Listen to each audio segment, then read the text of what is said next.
विद्यार्थियों, कक्षा 11 की भौतिक विज्ञान की आज की क्लास में आप सभी का स्वागत है।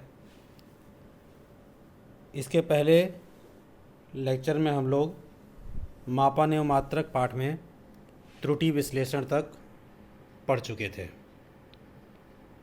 आज जो हम टॉपिक शुरू करने जा रहे हैं वह एक महत्वपूर्ण टॉपिक है, बीमीय विश्लेषण, डायमेंशनल एनालिसिस। आज हम बीमीय विश्लेषण में भौतिक राशियों की बीमाएं और उनके उपयोग पर चर्चा करेंगे। आइए पहले हम समझते हैं भौतिक राशियों की बीमाओं का क्या अर्थ है। किसी भौतिक राशि की प्रकृति की व्याख्या उसकी बीमाओं द्वारा की जाती है, यानी कि वह मूल रूप से जो भौतिक राशि है किस नेचर की है, किस तरह से मूल राशियों से जुड़ी हुई है, यह समस्त जानकारी हमें उस भौतिक राशि की बीमाएं बता देती है। हम जानते हैं कि भौतिक राशियां दो तरह की होती हैं, मूल राशियां तथा व्युत्पन्न राशियां। व्युत्पन्न राशियों को 7 मूल राशियों के संयोजन के पदों में प्रस्तुत किया जाता है। इन 7 राशियों जो मूल राशियां हैं को हम भौतिक संसार की 7 बीमाएं कह सकते हैं और उन्हें बड़े कोष्ठक में व्यक्त किया जाता है। इस प्रकार जो हमारी 7 मूल राशियां हैं, लंबाई, द्रव्यमान, समय, विद्युत धारा, ऊष्मा, गतिकी ताप, ज्योति तीव्रता, पदार्थ की मात्रा, इनके लिए 7 बीमाएं बनी हैं। लंबाई की बीमा L से लिखी जाती है, देखिए आप बड़े कोष्ठक में लिखा हुआ है, आपके स्क्रीन पे दिखाई दे रहा है। इसी प्रकार द्रव्यमान के लिए M, समय के लिए T, विद्युत धारा के लिए A, ऊष्मा गतिकी ताप के लिए K, ज्योति तीव्रता के लिए CD तथा पदार्थ की मात्रा के लिए MOL। ये जो मूल 7 बीमाएं हैं मूल 7 राशियों की, इनके अतिरिक्त जो भी राशियां होती हैं वो व्युत्पन्न राशियां होती हैं और उनको इन राशियों के घातों के रूप में लिखा जा सकता है। यानी जब हम इसको मूल राशियों के रूप में संयोजित करेंगे तो इन मूल राशियों पर कोई घात चढ़ाई जाती है और किसी भौतिक राशि की बीमाएं उन घातों को कहते हैं जिन्हें उन राशियों को व्यक्त करने के लिए मूल राशियों पर चढ़ाया जाता है। यानी कि किसी भी राशि को व्यक्त करने के लिए जब हम मूल राशियों के रूप में लिखते हैं तो मूल राशियों पर जो घातें चढ़ती हैं इन उपरोक्त 7 मूल राशियों पर, वह उसकी बीमा कहलाती है। जैसे उदाहरण के तौर पर आयतन का सूत्र होता है लंबाई गुणे चौड़ाई गुणे ऊंचाई। लंबाई को भी हम मीटर में नापते हैं, चौड़ाई को भी मीटर में, ऊंचाई को भी मीटर में, यानी कि तीनों एक तरह से प्रकृति के अनुसार लंबाई ही हैं। तो यानी कि यहाँ पर लंबाई गुणे चौड़ाई गुणे ऊंचाई मीन्स L इंटू L, यानी कि L पर 3 घात। यानी कि यहाँ पर एक लंबाई की बीमा जो मूल राशि है उस पर 3 घात चढ़ानी पड़ी है आयतन को मूल राशि के रूप में व्यक्त करने के लिए। अतः यहाँ पर लंबाई की 3 बीमाएं हैं।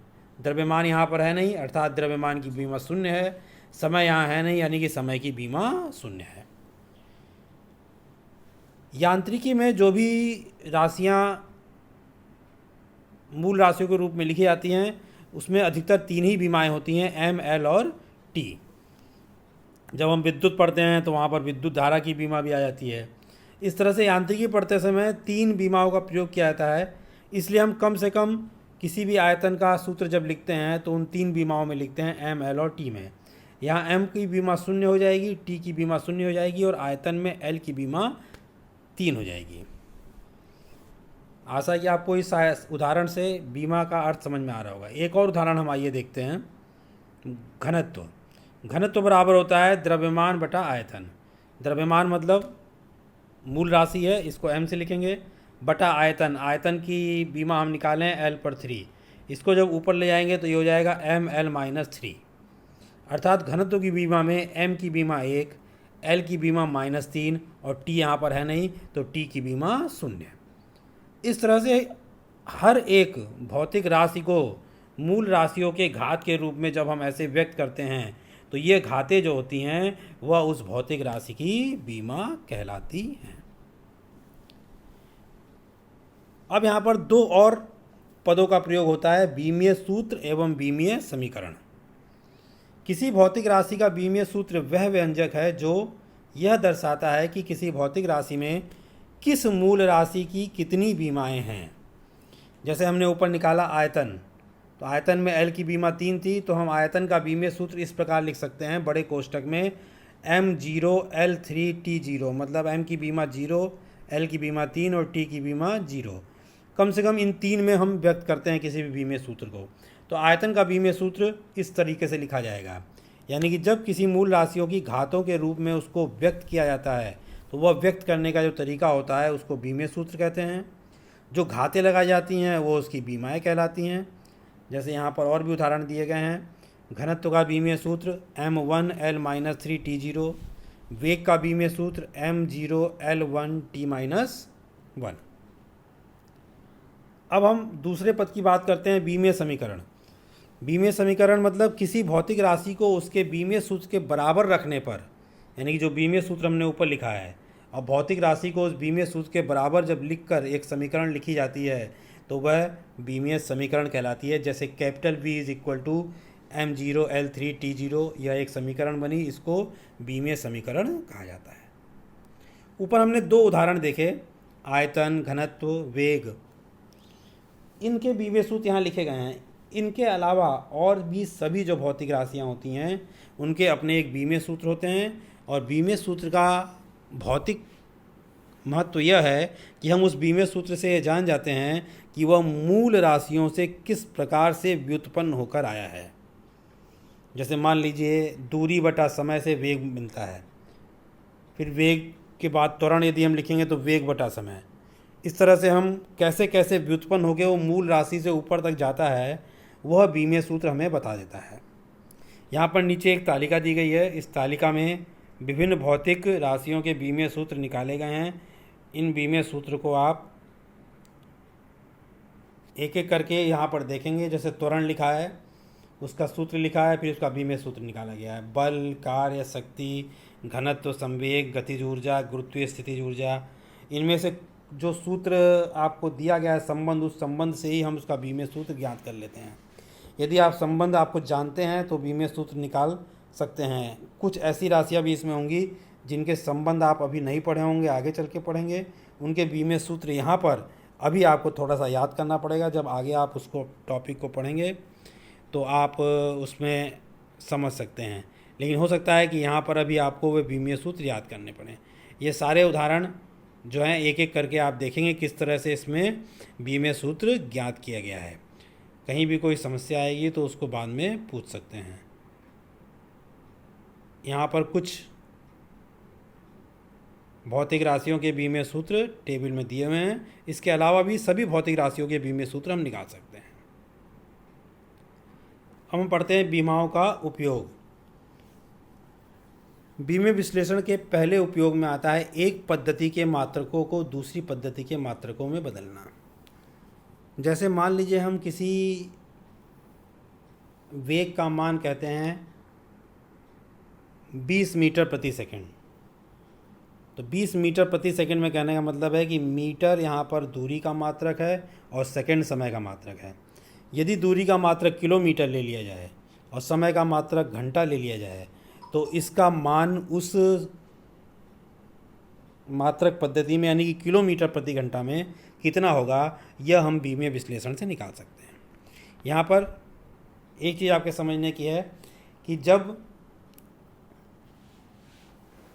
हम किसी एक पद्धति से दूसरी पद्धति में किसी भौतिक राशि को बदलते हैं तो उसकी बीमा पर कोई प्रभाव नहीं पड़ता है। बीमा पर प्रभाव न पड़ने का मतलब जैसे मीटर प्रति सेकंड लिखते हैं वैसे किलोमीटर प्रति घंटा, यानी मीटर प्रति सेकंड में दूरी मीटर ऊपर है और सेकंड नीचे है, यानी कि L और नीचे T है, LT-1। तो किलोमीटर में भी नीचे घंटा प्रति घंटा होगा, यानी कि बीमा का कोई अंतर नहीं आ रहा है। ऐसा नहीं कि इसमें मीटर प्रति सेकंड होगा तो उसमें किलोमीटर प्रति घंटा स्क्वायर हो जाएगा या किलोमीटर गुणे घंटा हो जाएगा, वहाँ पर भी बीमा वही रहेगी। अब देखिए हम परिवर्तित कैसे करते हैं। जिस भौतिक राशि का मान एक पद्धति से दूसरे पद्धति में बदलना है उसका बीमीय सूत्र हमें पता होना चाहिए। माना एक भौतिक राशि P है जिसका बीमीय सूत्र m⁴ LBTC, यानी कि यहाँ पर m की बीमा की घात a है, l की b है और t की c है। a b c का कुछ भी मान हो सकता है। जैसे यदि यहाँ बल होता तो a का मान 1 होता, क्योंकि m_L_T-2 बल का b में सूत्र होता है, तो a बराबर 1 हो जाता, l बराबर 1 हो जाता, b बराबर 1 हो जाता और c बराबर -2 हो जाता। यानी कि यहाँ a b c का कुछ भी मान हो सकता है, अलग अलग राशियों के लिए मान बदलते रहेंगे। हम यहाँ पर एक जनरल भौतिक राशि P बराबर MALBTC, यह इसका बीमीय सूत्र है। अब मान लीजिए कि इसको एक पहली पद्धति U1 से दूसरी पद्धति U2 में बदलना है। मान लीजिए पहली पद्धति जैसे MKS है, दूसरी CGS है, या और कोई अन्य पद्धति है। इसमें पहली पद्धति U1, दूसरी पद्धति U2। U1 में मूल राशियों के जो मात्रक हैं वो मान लेते हैं m1 l1 t1 है, और दूसरी पद्धति में m2 l2 t2 है। जैसे उदाहरण के तौर पर MKS सिस्टम में m1 किलोग्राम होगा, l1 मीटर होगा, t1 सेकंड होगा, जबकि CGS पद्धति में m2 का मान ग्राम होगा, l2 का मान सेंटीमीटर होगा और t2 का मान सेकंड होगा। मान लीजिए इसमें इसका आंकिक मान n1 है तो इसमें इसका आंकिक मान n2 है। जब एक पद्धति से दूसरे पद्धति में जाते हैं तो आंकिक मान बदल जाता है। अब हम जानते हैं कि यदि हम लिखते हैं 5 किलोमीटर इक्वल टू 5000 मीटर, तो किलोमीटर और मीटर पद्धति में मात्रक बदल रहे हैं, तो उसी मात्रक के अनुसार उसका आंकिक मान भी बदल रहा है, लेकिन दोनों राशियां बराबर हैं। यानी 5 किलोमीटर बराबर 5000 मीटर है। यानी कि किसी भी भौतिक राशि को दो पद्धति में लिख रहे हैं तो n1 u1 बराबर n2 u2 होता है। यदि u1 मात्रक बड़ा है तो n1 का मान छोटा होगा, और u2 मात्रक छोटा है तो n2 का मान बड़ा होगा। मात्रक जितना छोटा होता है आंकिक मान उतना ही बड़ा होता जाता है। यहाँ पर n1 u1 is equal to n2 u2 लिख सकते हैं, क्योंकि दोनों पद्धतियों में आंकिक मान प्लस मात्रक एक साथ जब लिखा जाएगा तो वो बराबर रहेगा। जैसे 5 किलोमीटर बराबर 5000 मीटर। अब यहाँ पर n1 u1 पहली पद्धति में यदि हम लिखें तो m1 l1 और t1 यह इसके मूल मात्रक हैं, इनकी पावर a b c, और इधर m2 l2 और t2 हैं, इसकी भी पावर a b c रहेगी, क्योंकि पद्धतियाँ बदलने पर बीमाएँ नहीं बदलती हैं। तो हम यहाँ लिख सकते हैं n1 into m1 raise to the power a, l1 raise to the power b, t1 raise to the power c। यह पहली पद्धति में मान है, और इधर दूसरी तरफ जो लिखा गया है यह दूसरी पद्धति में मान है। मतलब आपका यह हो जाएगा पहली पद्धति के लिए, यह दूसरी पद्धति के लिए। जैसे मान लीजिए यहाँ 5 मीटर, यह 5 इसका आंकिक मान हो गया। मीटर प्रति सेकंड है तो मीटर की पावर 1 हो गई और सेकंड की पावर -1 हो गई, क्योंकि नीचे है। इस तरह से a b c का कुछ मान होगा भौतिक राशि के अनुसार। एक पद्धति में मान दिया होगा और दूसरी पद्धति में n2 का मान निकालना होगा। m1 l1 t1 का मान दोनों पद्धतियों में हम कम से कम जानते हैं, क्योंकि मान लीजिए MKS पद्धति है तो उसमें हमें पता है कि द्रव्यमान किलोग्राम में नापा जाता है और लंबाई मीटर में नापी जाती है। इस तरह से मूल राशियों के मान पता होते हैं और उनका संबंध भी ज्ञात होता है। अब n2 बराबर हो जाएगा n1, इधर से यह मान हम यहाँ ले आएंगे तो ये डिवाइड हो जाएगा, तो n2 बराबर हो जाएगा m1 upon m2 raise to the power a, l1 upon l2 raise to the power b, t1 upon t2 raise to the power c। अब यहाँ पर हमें m1 n2 ज्ञात होता है, दोनों पद्धतियों में मूल राशियों का संबंध ज्ञात होता है, यानी कि m1 बटा m2 हमें पता होगा। a b c हमें पता रहता है क्योंकि हमें उस भौतिक राशि की बीमा ज्ञात है, और l1 upon l2 t1 upon t2 यह भी संबंध हमें मूल राशियों का दोनों पद्धतियों में पता होता है। n1 का मान यदि दिया है तो हम n2 का मान इस सूत्र से निकाल सकते हैं। यह पहला बीमीय उपयोग है। इसका हम एक उदाहरण यहाँ देख लेते हैं। माना 1 न्यूटन बल का मान CGS मात्रक डाइन में बदलना है। यानी कि यदि MKS सिस्टम में बल का मान 1 न्यूटन है तो CGS पद्धति में उस बल का मान कितना होगा, यह हमें यहाँ ज्ञात करना है। उपरोक्त मेथड का भी हम प्रयोग करते हैं। हमें बल का मान बदलना है, पहले हम बल का बीमीय सूत्र लिख लेते हैं। mL/t-2 होता है, यानी कि m/1 L/1 t/-2। या आप चाहिए तो टेबल से किसी भी भौतिक राशि की बीमा देख सकते हैं। धीरे धीरे जब आप क्वेश्चंस को करते जाएंगे तो आपको याद होती जाएगी।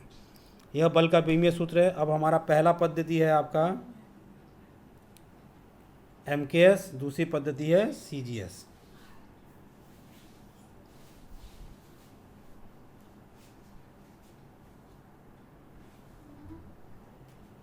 तो यह MKS पद्धति और CGS पद्धति।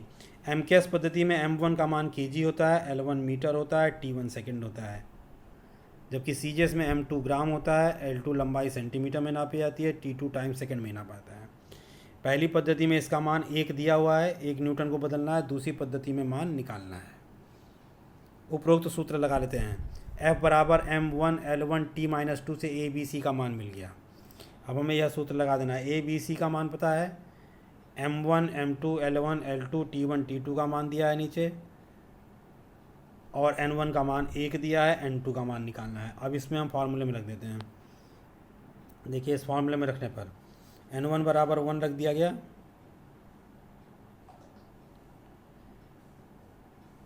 और m1 का मान किलोग्राम, m2 का मान ग्राम, L1 का मान मीटर, m2 का मान सेंटीमीटर, T1 T2 दोनों में सेकंड। अब किलोग्राम बटा ग्राम, किलोग्राम 1000 ग्राम के बराबर होता है, यानी कि किलोग्राम से किलोग्राम 1000 गुना बड़ा है तो ऊपर 10⁻³ आ जाएगा। मीटर सेंटीमीटर 100 सेंटीमीटर के बराबर होता है, 10⁻² आ जाएगा इसका रेशियो। इसकी पावर यहाँ 1 है, A का मान 1, B का मान 1, और यह सेकंड बटा सेकंड 1 हो जाएगा। इसकी पावर -2। 10⁻³ की पावर 1 मतलब 10⁻³ और 10⁻², ये दोनों घातें जुड़ेंगी तो 10⁻5 हो जाएगा। इसका अर्थ यह है कि n2 का मान 10⁻5 आ गया, और 1 न्यूटन बराबर 10⁵ डाइन के बराबर आ जाता है। इसी तरह से हम किसी भी एक मात्रक पद्धति में मान दिया है तो दूसरे मात्रक पद्धति में निकाल लेते हैं। एक बार और दोहरा देता हूँ मैं।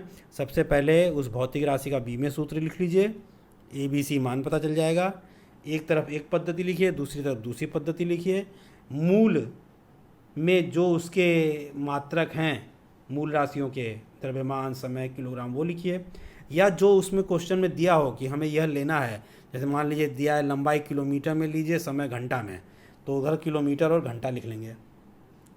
उसके बाद आप सूत्र n2 बराबर n1 वाला सूत्र लगा देंगे, उसमें ABC का मान रख देंगे, m1 m2 का मान रख देंगे, और हल करके n2 का मान ज्ञात कर लेंगे।